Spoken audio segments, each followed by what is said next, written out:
What's up, folks? How we doing? Thanks for checking out the video. Quick review of the Ropher RV Leveling Kit. About to level my new camp tab here in the backyard for storage, and to keep the tires off of the wet ground, I like to keep it up on the Ropher Leveling Kit.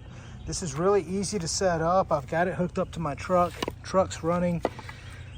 I've got it in place. I just need to back it up to 10 inches or so away from where I want to put the camper. So once you do that, you take this the black block and you line it up with the tire, kind of wedge it in like that. And what we're going to do is do the same thing on the other side and back the RV up a few 8 inches or so, and then slide the red piece on underneath the black piece as it's kind of teetering back on it.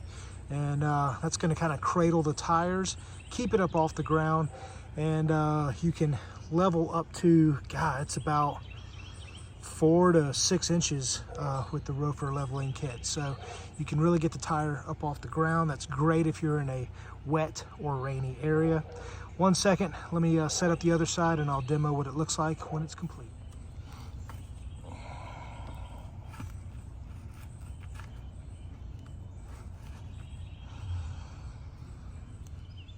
All right, so now that we've got the black block off the ground just a little bit, we're just going to wedge the red one in.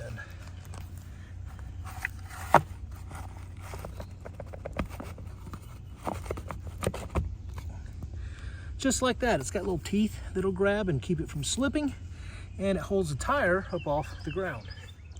And there we go. The Ropher Leveling Kit is installed and holding the RV up off of the wet ground. Thanks for checking out the video. Hope it's been informative. Y'all take care.